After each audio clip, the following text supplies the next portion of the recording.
Greetings, good morning, good evening, wherever you reside in the world. I'm Andy Whittle and you're listening to Decoding the Dreamworld. The podcast is available on anchor.fm, Spotify and YouTube. Listen, watch, like, comment and subscribe. Any ideas for future episodes are accepted too, as long as they're clean, of course. What would you like to hear on Decoding the Dreamworld? I hope that you enjoyed episode 1, and if you haven't listened to it yet, feel free to do so. I talked about a book called Proof of Heaven, a memoir of Dr Ian Alexander and his near-death experience. In that episode I touched on a concept that I will be discussing more in detail here: reincarnation. The word reincarnation derives from the Latin, literally meaning entering the flesh again. This concept has been discussed in the past, specifically in religions such as Buddhism and Hinduism. Recently, it has become a New Age spiritual term. Do we come back to life in another body, or do we only get one chance at life? As Carl Jung said, I could well imagine that I might have lived in former centuries and there encountered questions I was not yet able to answer. That I had been born again because I had not fulfilled the task given to me. As I mentioned in episode 1, many people who have experienced a near-death experience testified that on their journey to the afterlife, they received a life review in which you get to feel life experiences again, but also how others felt based on your actions. In other words, you get to feel the feelings felt by others due to, say, cheating on a partner or refusing to give someone help who is desperate for it. Does this mean then that when paedophiles or murderers pass away, they return to the afterlife and receive the aforementioned life review, just like everyone else? Imagine then, if true, the pain and suffering their soul is put through due to their earthly actions. Does this also mean that people can choose to come back and learn the soul lessons they didn't in a previous life? In other words, making amends for past mistakes in order for the soul to transcend to the new level. As Ralph Waldo Emerson said, the whole of what we know is a system of compensations. Each suffering is rewarded, each sacrifice is made up, each debt is paid. It has been discovered that children talk early on about apparent past lives. What do I mean by this? Well, children are randomly talking as if they have been alive before. Research done by Dr Ian Stevenson and Dr Jim Tucker has shown the correlation between memories in children and the lives that they talk about of what's known as a past life memory. Thousands of cases have been identified worldwide since the late 1950s. And with the invention of the World Wide Web, people are sharing stories. I have prepared some notes from a talk given by Dr Jim Tucker, podiatrist, psychometrist and director at the University of Virginia in the United States. Entitled Children's Memories of Previous Lives, he gave this talk to the European School of Theosophy. I have enlisted the link to this talk in the YouTube episode 2 description, so please feel free to go and watch it after you've listened to this podcast, because it's very interesting. Following the talk, I shall give my reflections and conclusion on the talk. So let's begin with Jim Tucker's words on children's past life memories. There is over 50 years of research involving various children from all parts of the world who have reported memory of a previous life. A first-hand example of this is a letter which was received by Jim Tucker from a mother in Oklahoma, USA. An ordinary family where the mother worked in the county clerk office and her husband was a police officer. Their 5-year-old son Ryan talked about a past life in Hollywood. He would cry and take me home to Hollywood. Ryan's mum went to the public library and got books out of Hollywood to help process Ryan's thoughts. In one particular book, they came across a movie called Night After Night. Ryan pointed to the gentleman in the image and said, "Mum, that's George. We did a picture together." He then pointed at another and said, "That's me." The first man was George Raft, a well-known actor. The guy Ryan said was him had no lines in the movie and was an extra. Ryan's mother contacted Jim Tucker and he visited her. On his return, he received emails from Ryan's mother. A life that wasn't what an extra would expect was being described by Ryan. With the help of a Hollywood archivist, Jim Tucker sought to find the man. He went to the library of the Academy of Motion Picture Arts and Scientists. He got out the material to do with the movie. There was a picture with caption on the back stating, "What the well-dressed racketeer will wear." Marty Martin will play the racketeer in Paramount's Night After Night with George Raft and other stars and give a demonstration of the underworld's autorial excellence. Jim Tucker confirmed through contacting Marty Martin's family that Ryan was talking of Marty. He died in 1964 and did have the life that Ryan described. Ryan said that he danced on Broadway. So did Marty Martin. He went to Hollywood to work on dancing movies. Ryan said he worked at an agency where they changed names. Marty started a talent agency for acting. Ryan said he saw the world from big boats and went to Paris. Marty went with his wife on the Queen Mary and visited Paris. Ryan said he had a big house with a swimming pool and street address had Rock or Mount in it. Marty Martin lived on North Roxbury. Ryan said he didn't know why God lets you get to 61 and make you come back as a baby. Marty was officially 59 when he died. His daughter and stepson confirmed that he was 61 at his death. Jim Tucker looked into it. Passenger records, 3 census lists and 2 marriage certificates. All of them confirmed Marty to be 61. His daughter was 8 when he died. Jim Tucker interviewed her and she didn't know much about his life. They worked out that over 50 of Ryan's statements matched Marty's life. Ryan visited and enjoyed the building where Marty Martin had the talent agency. On return from the trip, he started wearing glasses. Marty wore thick-rimmed glasses. Ryan had 3D glasses, no lenses, and started wearing them. Up to where the conference where Jim Tucker appeared was recorded, Ryan was 15 years old and couldn't remember his past life anymore. Ian Stevenson joined the University of Virginia in 1957. He was chairman in the Department of Psychiatry. His mother was a theosophist, and he was exposed to literature from a young age. He had an interest in parapsychology. He learned of the phenomenon of children talking about past lives. There were 5 cases in India, but when he visited India, he found 25 cases. He had a similar experience in Sri Lanka and realised this was a growing phenomenon. On his return, he wrote a paper on the subject, and Chester Carlson, the Xerox machine inventor, read it. He decided to fund Ian's work based on his conclusions. Ian stepped down as chairman in 1967 and instead started DOPS, the Division of Perceptual Studies, which is still running today, and Jim Tucker runs it. He spent the next 35 years on cases.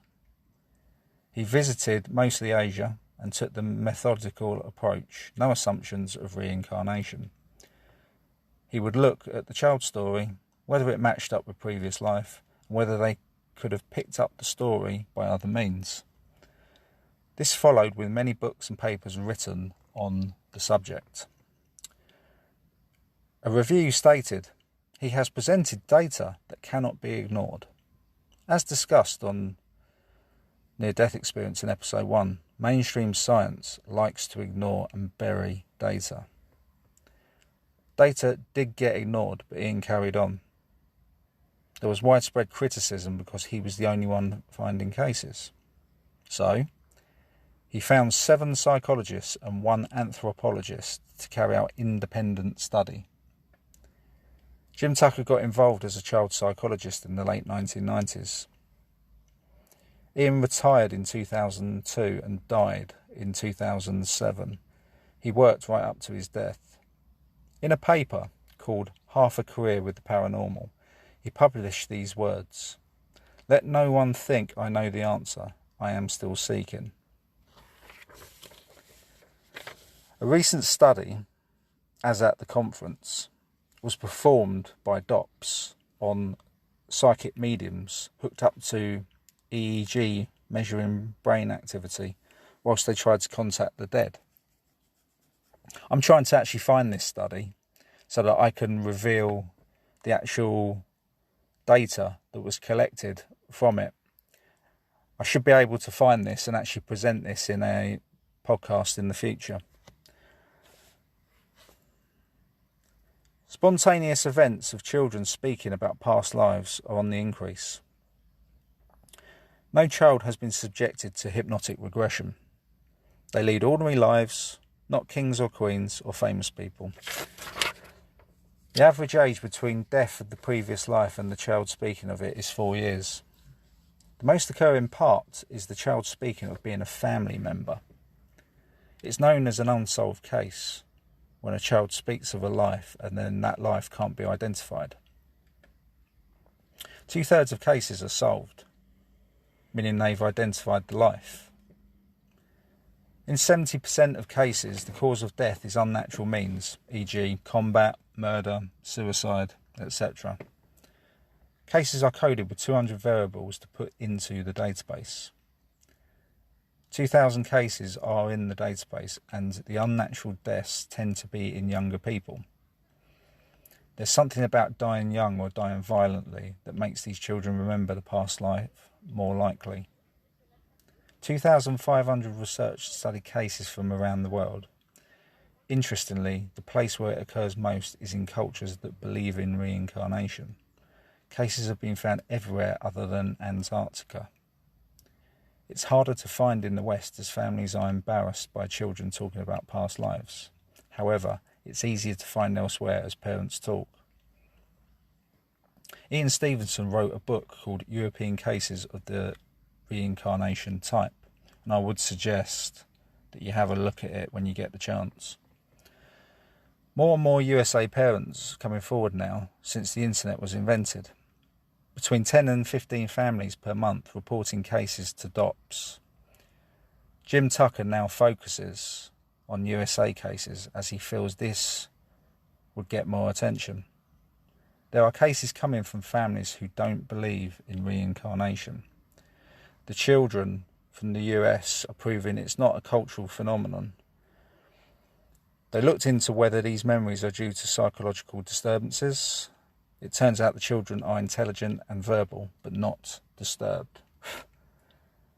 The average age of the child is 35 months, and they show strong emotional involvement to the memories. Many children cry to be taken back to the previous family. Anger is displayed if the previous person was murdered. An example of this is a previous person was killed accidentally during hunting in Thailand. The child was born nearly a few years later and actually recognised the person. So he had memories of the man who did it. And they tried choking them to death. Sounds bizarre, doesn't it? Kids recite memories when in a relaxed state. During car rides or when having a bath, they recite material. An example was a lady driving with her son in Charlottesville, USA. Her child said he used to drive a truck. Children reach 6 or 7 and stop talking about past lives.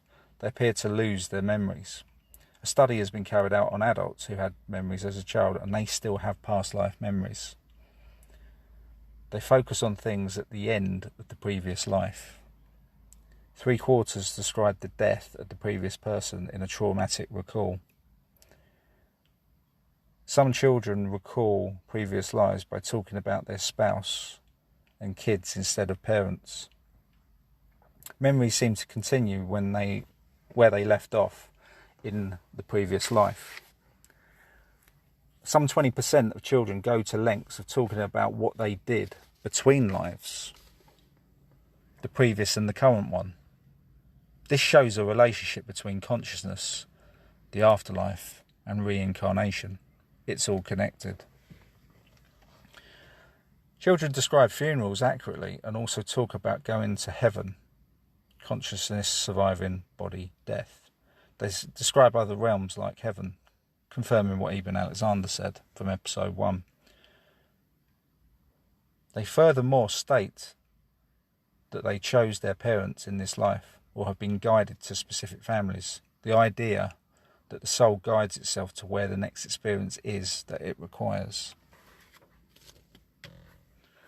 Children identify people they knew in past lives. An example of this is Sam, who was born into a family after his grandfather had died. One day his father was changing Sam's nappy and he said, "When I was your age, I used to change your nappies. I used to be grandpa and I used to be big." He said he had a sister who was murdered and turned into a fish. The grandfather's sister was murdered 60 years before and her body had been dumped in the bay. His wife would make milkshakes every day in a food processor instead of a blender. This was true. When he was 4, his grandmother died. Sam's father looked after the belongings and one day had the photos out. Sam pointed at a photo of his grandfather saying, "That's me." His mother tested it by showing him a scroll photo of his grandfather and he picked him out saying, "That's me." In medical studies, any study that has a 95% chance of success is considered statistically significant. Children show behaviours connected to the past life. The emotions are appropriate for the relationship that the previous person had with individual family members. A little girl, for example, may be differential towards a previous husband or parents, but very bossy towards siblings. There is one case where a boy grew up and married the widow of a previous person. Phobias in the unnatural cases. There's a high amount of cases where children have phobias of the cause of death of the previous person. A girl in Thailand hated water and described a girl in another village who drowned. Addictive substances can pass from previous person to the child, describing the previous life. More on that a little bit later. 24 kids in Burma said they were Japanese soldiers killed there during the Second World War. Kids play and usually take the occupation of the person from a previous life.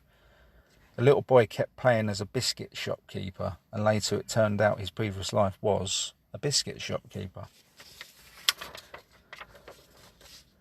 Most children show gender-typical behaviour. About 3% of boys and 5% of girls gender non-conformity. When a child talks about a previous life of the opposite sex, 80% show gender non-conformity. So we're going to move on now to one specific case that I find bizarre and strange. And this is the case of a little boy named James Leninger. James's story began at 22 months old, just short of his second birthday. He went to the Flight Museum with his dad and was fascinated by the World War II exhibit. He kept insisting to go back to the exhibit and was there with his dad for 3 hours. Months later, around his 2nd birthday, he had multiple nightmares where he would kick his legs and say, "Airplane crash on fire. Man can't get out." James's aunt said it was disturbing watching these nightmares.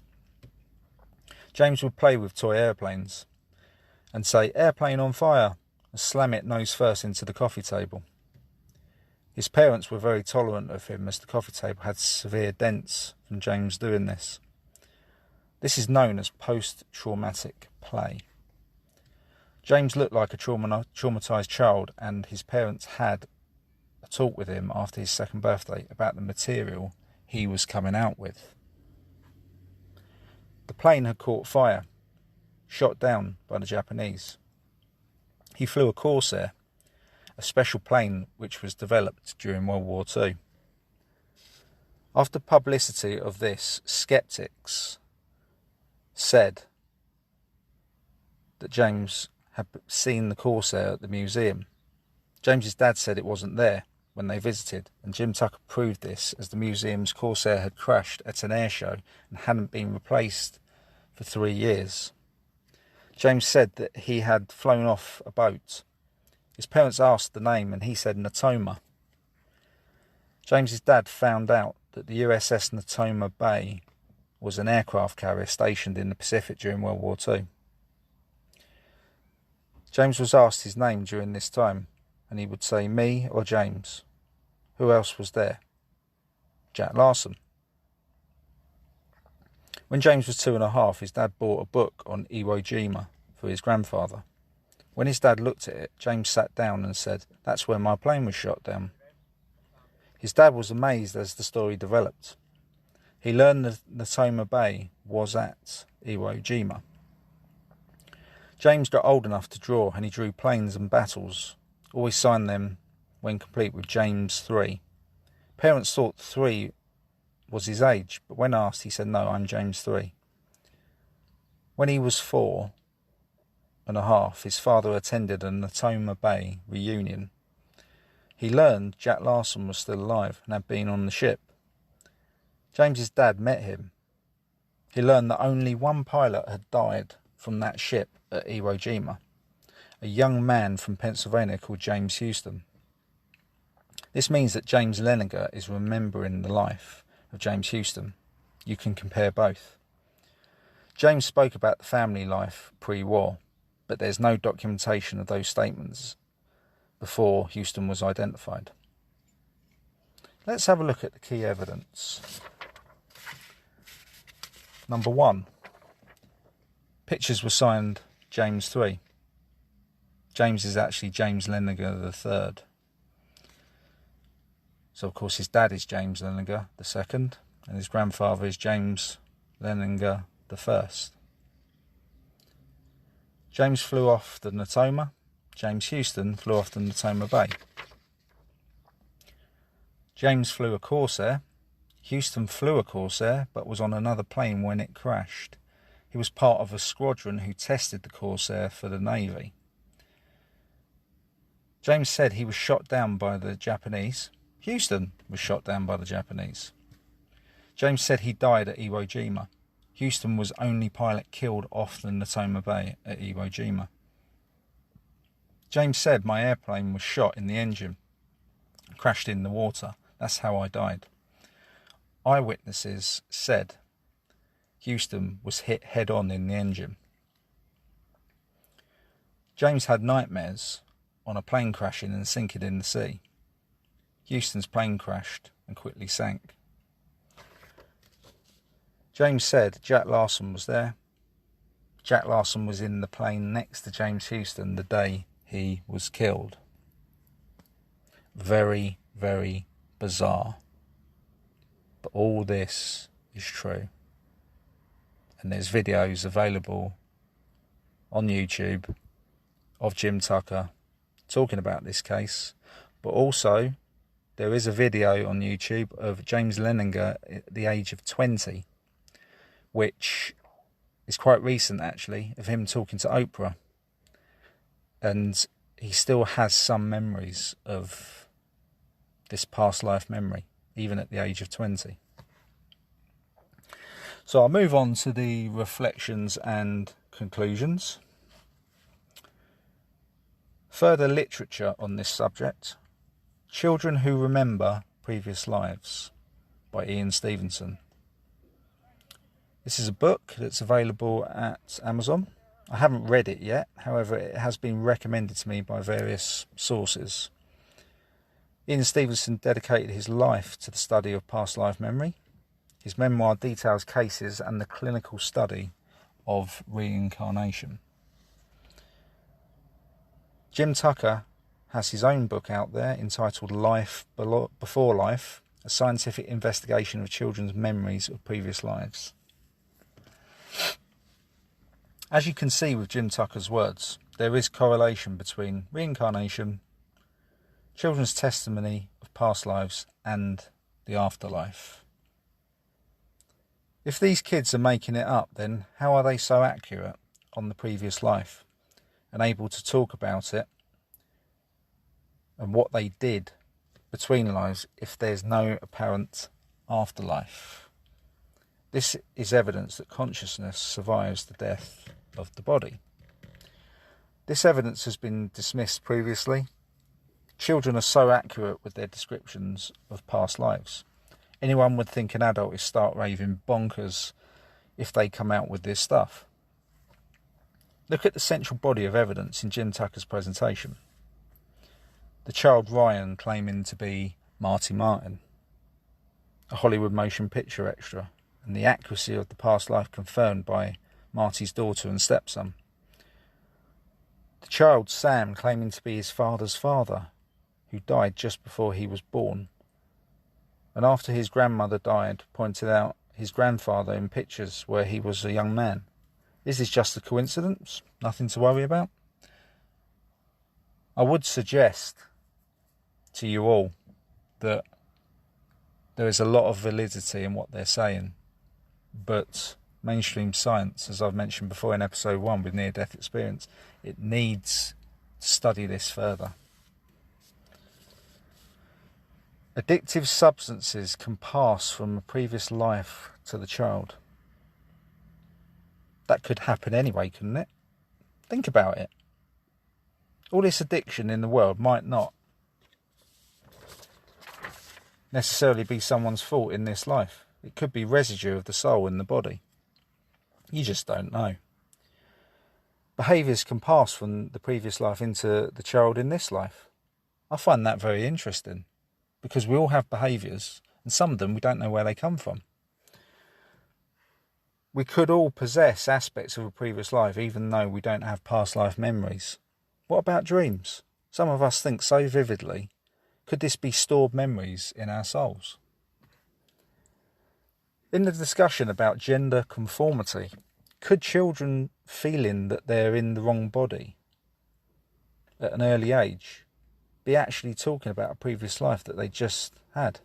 Could the urge to change sex be because of the memories of that previous life? Who knows? But it would be worth investigating to see if that is the case. The case of James Leninger is extraordinary. It's bizarre how he remembers an apparent past life of a World War II pilot who died in an airplane crash at Iwo Jima at the hands of the Japanese aircraft. Not only has he identified people that were there at Iwo Jima on the USS Natoma Bay, but he did it 50 plus years after the event, at the age of 2. 2. Not 22. 2. That's an age where a child is starting to develop in their mind. They're starting to learn things, letters, numbers, and yet he's coming out with a past life from 50 plus years ago. And you consider that to be absolute bollocks when a 2-year-old doesn't know how to lie. Funny that, isn't it? How could he have known this information? Maybe there's some kind of telepathy here. I just don't know. This simply cannot be dismissed as a coincidence when the particular past life memory is this accurate. The skeptics tried to pour scorn on James's claims, but in my opinion, the only way for James to know this stuff is that he is the soul of James Houston. Look at the evidence, judge for yourself. I said in episode 1, there could be an unknown science that we haven't come across yet. Further studies are needed, and DOPS will continue that study. More and more cases will become apparent as time moves on. But this subject, along with near-death experience, highlights how fluid our world is, and the lengths that the powers that be have gone in order to create perceptions that all this is some crazy New Age belief. When people have had experiences of these phenomena, and you see more stories and witness testimony coming to light, in my opinion, it has to tip the scale towards this all being true. Do you know someone who possibly has had past life memories? Have you had them? Please get in contact because I would like to speak to you about it. You can reach me on my Facebook page, Decoding the Dreamworld, or even leave a comment on the YouTube version of this podcast at the channel of the same name. You can contact me directly through decodingthedreamworld@protonmail.com. That's decodingthedreamworld at protonmail.com. Have you had a near-death experience or know someone that has? Please get in contact. I'm going to leave you with this quote by the Dalai Lama. Reincarnation is not an exclusively Hindu or Buddhist concept, but it is part of the history of the human origin. It is proof of the mind stream's capacity to retain knowledge of physical and mental activities. It is related to the theory of interdependent origination and to the law of cause and effect. Thank you for listening. Stay well, stay healthy, and I look forward to broadcasting to you on episode 3. Peace.